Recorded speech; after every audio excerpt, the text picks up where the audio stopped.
Hi there, and thanks for coming back to the channel. Well, today we continue with our journey into the good, the bad and the ugly of plastic model kits that I've constructed. And based on my experiences of what I think is great, not so great and absolutely downright awful. Now we're in the middle category here, so these are kits that frankly I expected to be brilliant, and they weren't terrible, but they just didn't quite hit the mark and gave some problems along the way. And I think it's interesting and worthwhile to share those with you so that you can be aware if you decide to embark on any of these. Some of them get a great reputation, and I'm not sure in one case in particular that it deserves that reputation. But anyway, we'll have a little look at them, and we'll have a little chat, and we'll compare and contrast, what's wrong with them and where really they should have been better, and if you can do anything about that, of course. So we'll get straight into it. So I'm going to start with another Airfix. This is going to be another Airfix. This is the first Airfix I think that we've talked about, and it does seem that the Airfixes are falling into the not so good categories. But please don't misunderstand. We're talking about some older kits here that I built some time ago, over 10 years ago. I think we're talking actually 12 years ago in this case. So the new Airfix kits that are coming out, most of those are really on a completely new, higher quality, another level. This is kind of looking back at the old Airfix kits and how bad they were. So don't read this into meaning that Airfix as a brand are not great. They've certainly improved hugely and are now a brand to be taken very seriously now. I've got several really nice ones which I want to build, including that lovely Phantom I did the review of for Halloween the other week, and also the Hawker Hunter. They do a beautiful Hawker Hunter in 48 scale. So don't be put off Airfix by what I say here. Now then, let's get straight in and let's look at the first rather disappointing kit, and it's the Jaguar. So it's a Seppacat Jaguar 48 scale from Airfix. Not a very nice kit. I think actually that there was a sharing of moulds between Revell and Airfix on this, and I think, somebody may correct me, but I think that Revell released it later from the same mould but with a few different options and weapons and things. And I saw this and I sort of recognised the parts look the same, and I actually steered clear of it. So it's not a terrible kit. None of these are terrible kits. These are all good but should have been better kits, let's say. Must try harder. This is that category, the bad, but they're not really bad. That comes later. So really what it is with this one, it's a bit nasty. The plastic wasn't very nice. This is when they were using this Chinese sourced moulding plastic. I've not done a stellar job of the construction of this, I've got to be honest. It was early days when I hadn't developed my skills as much as I have today. Not that I'm still developing all the time, not perfect by a million miles, still much to learn, but this is, it wasn't nice. Some nasty joints, some nasty seams, some really bad, it's always around the intakes on jets, isn't it? Very nasty here, this was a daft idea. I don't know what made them think of joining the wings in this manner. Even if you're an expert, you feel that it's going to be a bit of a challenge to make it look quite right. I'll zoom you in so you can see what I mean. Here we go. Can you see the seam, the way it joins the fuselage? Absolutely crazy, And I know I could have done better and made it to look a bit more seamless, but it just wasn't worth the time, And we've got some very iffy sort of work here. The nose isn't quite the right size, I don't think. It's not the right profile. So this was not really Airfix's finest hour, to be quite honest. Let's just see if we can see that here.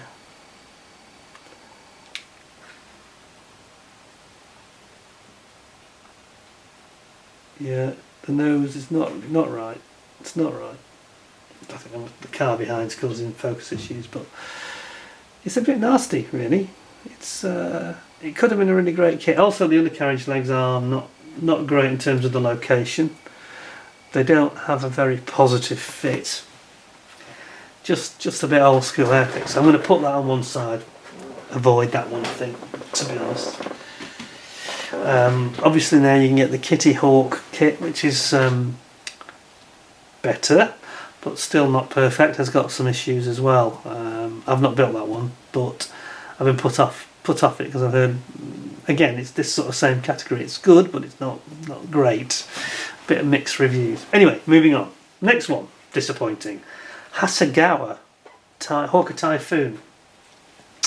So this is not the early version. It's got the sliding canopy style, but I was very disappointed by this. It almost put me off Hasegawa. It's a little bit, reminds me of an old Matchbox kit, to be honest. It's got very, very poor, ill-defined panel lining. Didn't give me a buzz when I was making it, and I'd looked forward to building this, and I was actually quite disappointed. It's got quite a few bad joints, and again, just a lack of attention to detail. I think that the riveting and the exhausts are quite poor.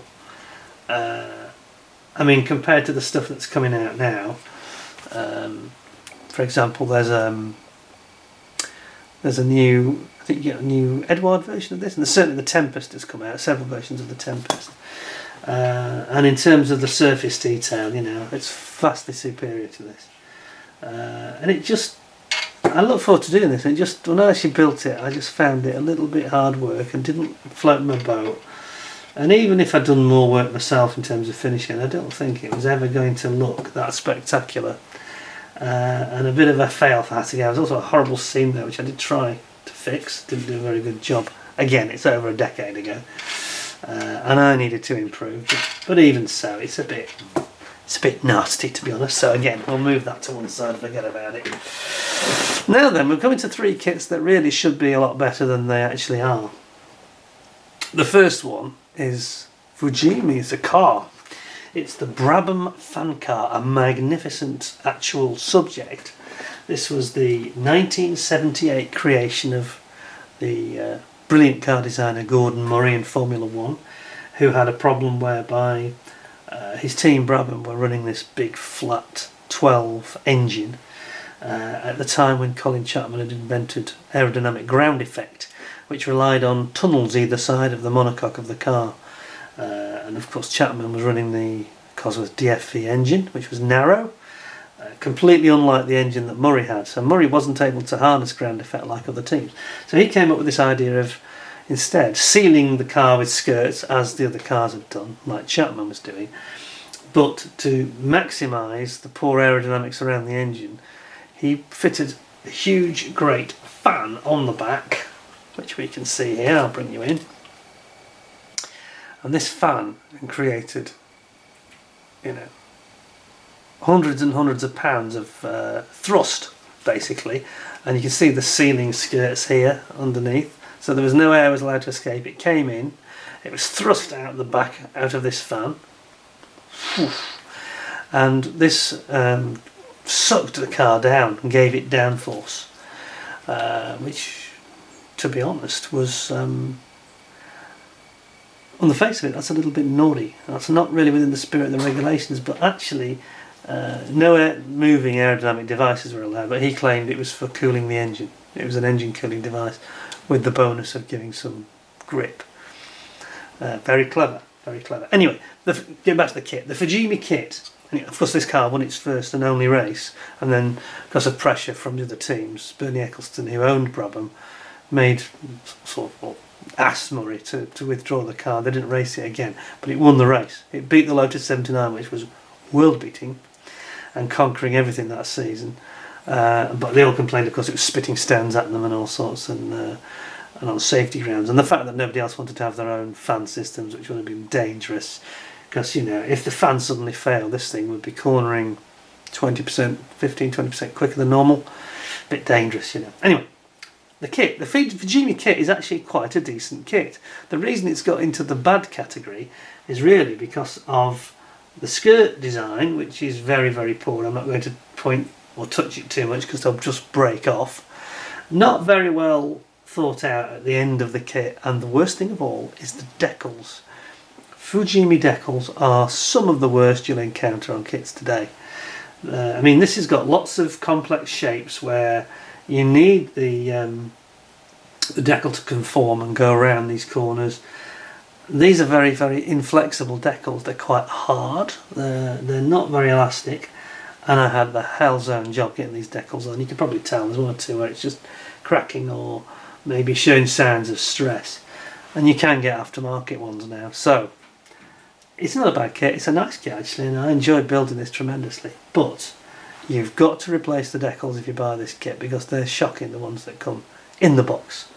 Don't even bother, you'll be wasting your time, you're going to have a terrible job. In fact, if I'm honest, I think painting this would have been a better solution all round. But it was quite an involved build, quite detailed. I put extra seat belts in and all sorts of things, the woolen seat belts. And it does look the business, I'm quite happy with it. Apart from these decals, it kind of spoiled the enjoyment. So, for Jamie, sort your decals out. To prove the point, I'm now building the Porsche 917K, the Le Mans car from 1970, the Gulf Porsche. And I've got some aftermarket decals, so we're not going to have a problem with that anymore. So I'm going to pop that safely out of the way, over there. It can't come to any damage, hopefully. And we move on. Now, I know you're looking in the background at what I've got there, and you're thinking, those are okay. Are they? Right, let's get into this one. It's the Airfix Fallen Nat for the Red Arrows, which came out around 2014, I think it was. I saw this and instantly wanted it, because I always loved the Nat. I thought it was, of all the Red Arrows aircraft, it was the one I liked the most. It just looks right, like a sporty jet, very sleek, great lines, a lovely thing really. But the kit was not great, I've got to be honest. Now this is the Indian produced Airfix plastic, so it's this very soft blue tacky type plastic we've talked about before. And we had a number of problems with it, and it's not just me, I know this is a common issue. So there were short shots where the head box for the ejector seat was just misformed and missing on one of them. We had problems with the, if you look closely you can probably see that I'm not holding back here, you can see that it's not perfect. The canopy is not a good fit, because the cockpit is not a good fit. The cockpit doesn't fit well. And despite my efforts at carving it here and there to try and shoehorn it in, it wasn't great. In the end I think it looks a really nice model, Red Arrows. It's the 1977 livery, the Queen's Silver Jubilee year, and it's got the Queen's motif there if you look on the, just in front of the pilot. The pilot's got his nice red arrow helmet, if you can see that. Yeah, there we go. So yeah, I made a decent job of it really, but I couldn't, there's only so much you can do, and again, get to the point where you feel like you're trying to make a silk purse out of a sow's ear. And they've reissued the model for the trainer version this year, just a few months ago. I haven't seen that. I hope it's better than this though, because there was some issues with it. I'd be a bit careful in going for this. It's not an easy kit to build. It's not a big build, but this cockpit and canopy area are not great, so I'm afraid that disappointed me, and I really look forward to building that. It's going to be one of my favourites. And then we come to the last one in the bad category. It's not really bad, it's not bad at all, but disappointing and not as good as other people will tell you. It is the Revell 148th F15E Strike Eagle. Now this is a kit that has been widely built, I think, by lots and lots of modelers. It's not expensive, it only costs about £20, I think, £22, something like that when I bought it. 24 I think it was. And I've put no aftermarket on this, it's exactly as it comes.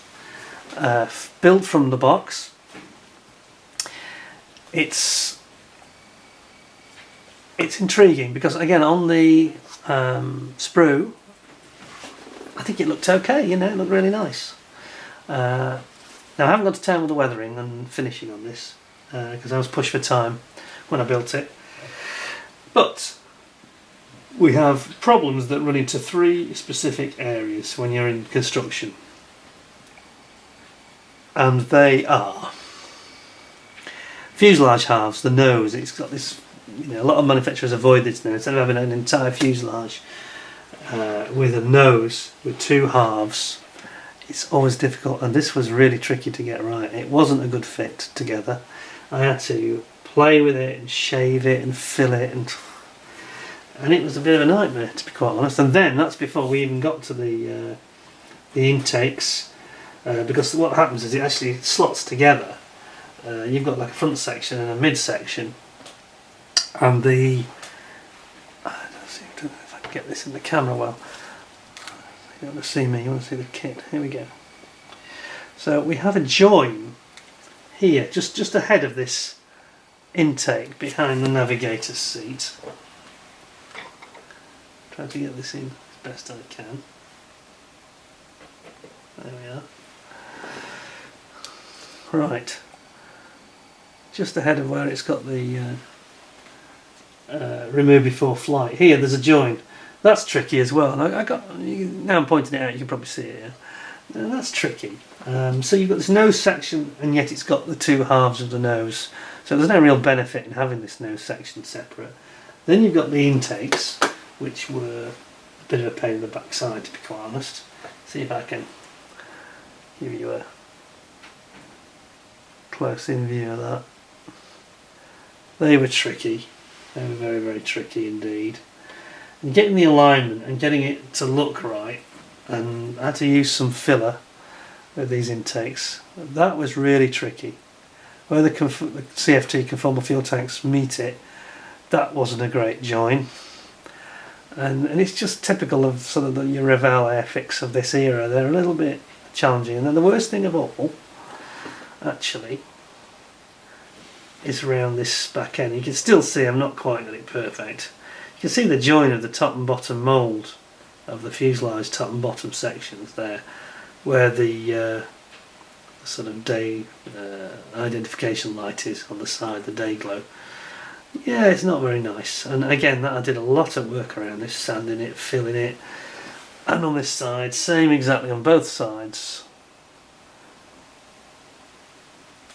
There we go. It looks a bit better on this. Does it? No, maybe not. Anyway, it was a challenge, to be frank. It was a challenge, probably more of a challenge than I'd wanted. It wasn't helped by the plastic itself, which was a bit, a little bit on the sort of soft side. It's this cheap sort of Revell plastic that they seem to use. Bit nasty. And the trouble is, it just adds to the build time, doesn't it? None of this was insurmountable. And at the end, to be honest, even though I didn't go to town with the weathering or anything, I'm actually very pleased with that. I should have done a bit more work on the seams, I think, on some of the weapons. A bit bad. Smacked hands for that. But overall, I'm really pleased with it. And the cockpit, actually, has come out really well. I don't know if you can actually see this. I was very proud of the cockpit. That was the best part of my work, certainly. Let me see if I can get you in here for this. Get a really good view. Get a light on it as well. Get a good view like that. All we've got there is the air brake. So I'll have to move it a little bit.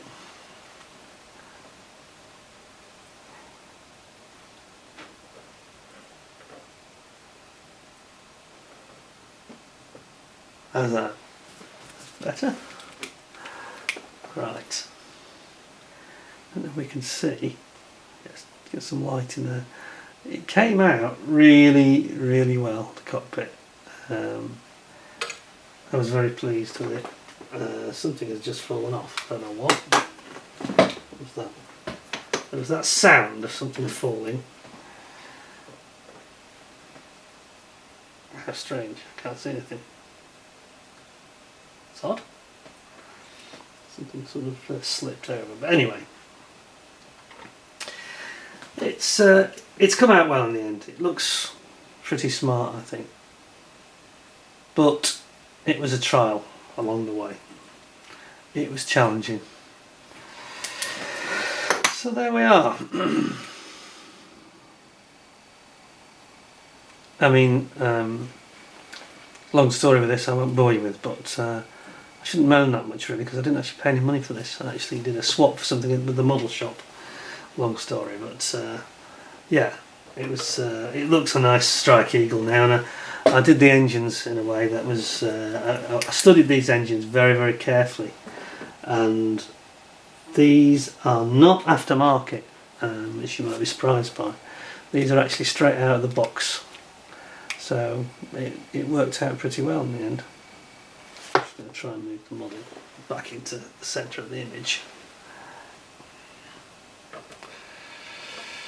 He said.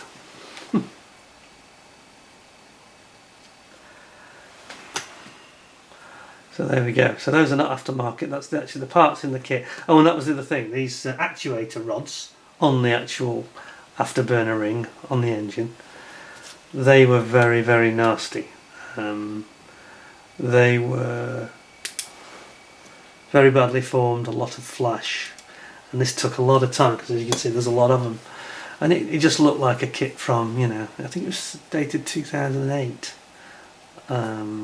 But there were other parts of the kit that I think were dated earlier, 1994, because I think it goes back to the early 90s actually. But yeah, there was one of the sprues I think said 2008, another part of the sprue said 94, I think it was. So it ain't new. But anyway, there we go. So that's it. These are kits that are still decent kits. Don't want to be too negative about them. And some people say, I think the Eagle's really good. I think if you got, I've seen some pictures of the sprues without the flash that I experienced, so I can only imagine that some people have had an earlier edition before the mould has got a bit worn perhaps. But I certainly didn't have a nice experience with this. It wasn't a nice mould. There was lots of flashing, crud and bowing, especially on the nose section. That wasn't very straight, but and this back part just under the tail, it was a bit nasty and a lot of effort. So to be honest, if you wanted a Strike Eagle F15E, I would buy the Great Wall Hobby one now, because that's totally superior in every way. But costs a lot more money. It's about £70, I think, in 48 scale. But there we go, you get what you pay for. Anyway, there we are. So, I thought I'd share those with you. Those are the bad, but as I said, they're not really bad. They're just a bit disappointing here and there.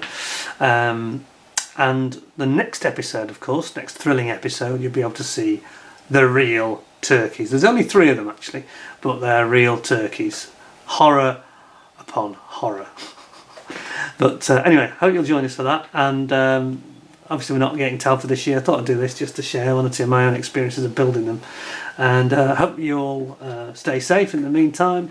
Hopefully next year we'll get Telford back again. And I say, tune in for the next episode.